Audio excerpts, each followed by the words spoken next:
Hi, I'm Kelsey from roughandtumblefarmhouse.com, and today I'm going to be attempting to make a freestanding pallet goat feeder.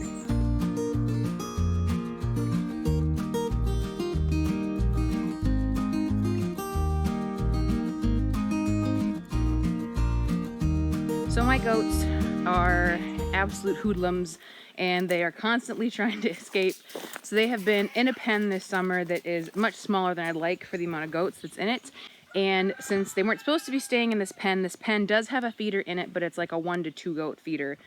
And since they just still seem to refuse to obey the hot wire, they're going to be in there for a while yet until I can get them trained to respect the hot wire. So feeding goats on the ground, as pretty much anybody who does anything with goats knows, it is not good for goats because they can pick up parasites more easily when they're eating from the ground. So you should always have your goats feed in a feeder, or they should be eating, like brush and trees and things like that. So there are the miscreants right back there that have been causing all the problems. And so I am going to try and whip up in the next roughly hour here a freestanding pallet goat feeder, and I'm going to try and build it on an old sleigh type thing that we have in our shop that was just left here from previous owners. So I'll show you what I got to work with, and hopefully in the end we have something that is solid, usable, and yeah, solid and usable. That's all I'm looking for. All right, so here's what I'm working with. I've got some pallets. This is one that I had already cut apart for another project. So it's already in half, which I need to do with the other one yet. And then here I have this kind of sleigh type thing. Again, it was just here when we moved in. I've actually tried to get rid of it on Craigslist before, but when I knew I was going to be making a kind of freestanding pallet feeder, I thought, well, this might be a way that we can actually move the feeder other places if we need to. Now, I certainly could just put some hog panels on there if I had some and just make kind of a square feeder that I could move around with kind of head holes in there. But we have used hog panels before, like modified hog panels, and they just weren't sturdy enough and didn't stay together very well. And we actually had a goat that we lost because of a hog panel constructed feeder.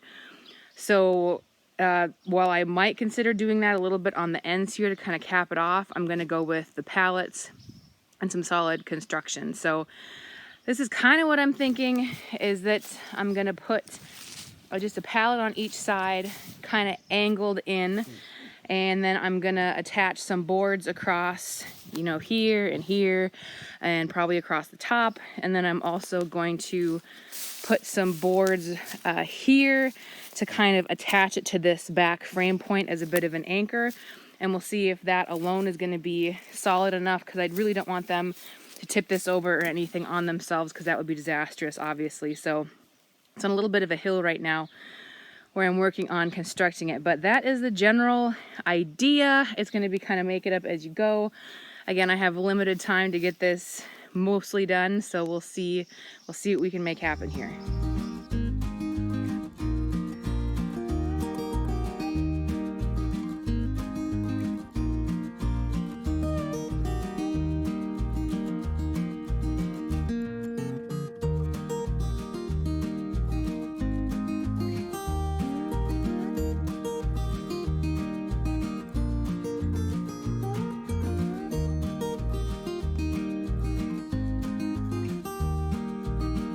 Okay, so here's an update on the hay sleigh, so to speak. So I ended up, please excuse my dog, my husband just got home. I trimmed this one pallet down so it was about the same size as the other one, so it fits a little bit better.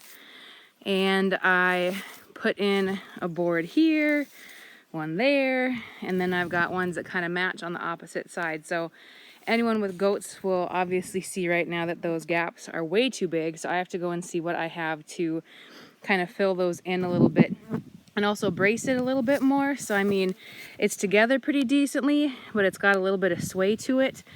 So I'm thinking possibly here I'm gonna get some really sturdy wire and just strap that onto that beam there, and then I'm gonna do the same thing over on this side, and I think that will keep it from rocking around too much. I did put some screws in down there into the base, but the floor of this thing is just, it's not something I would stand on. I'd probably fall right through. So that's something I probably should have done, was reinforce the floor first. But So far, I think I've been working on it about a half hour maybe, so another half hour and I might have something somewhat usable here. All right, I think she might be done. And let's see, on a scale of 1 to 10 for looks, I'm gonna go ahead and give her a 2. In terms of sturdiness, I mean, I'm gonna go ahead and give it a solid 7.5, 8. I mean, it's on there pretty darn good. On the end here, I used some leftover pallet boards, and I know it looks, it's a 2 for sure. I get it. But again, just trying to keep goats from getting themselves stuck in there in awkward ways and positions. Just trying to fill the gaps. I think I've covered them. I don't know, maybe I'll slap some more wood on there just because I can. But if you go over here, you can see kind of a similar story. Parts old, parts new. Ooh, gotta shave that end off still. But I think it's gonna work. I'm gonna test it out here and see how easy it is to move. And again, you don't come here for like classy and polished. You come here for, let's see what we can throw together today. And I didn't take a lot of footage during the actual building of it. Oh, sorry, under the trees.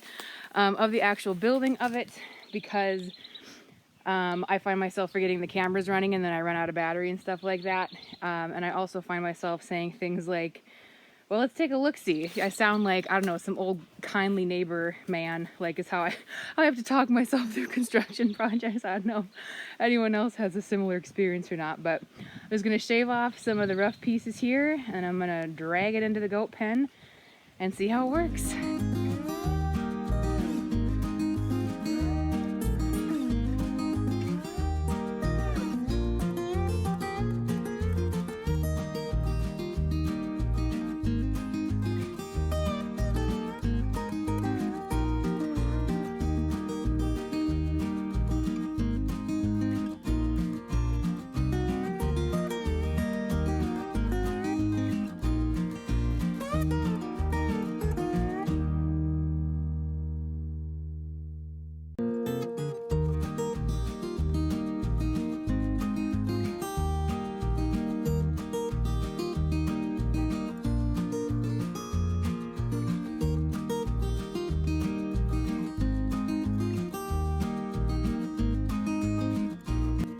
Thanks so much for tuning in on another half-baked construction project here on my channel. You can always find 2 new blog posts over at the blog and a new video here every single week about farming, family food, and fortitude here at our rough and tumble farmhouse.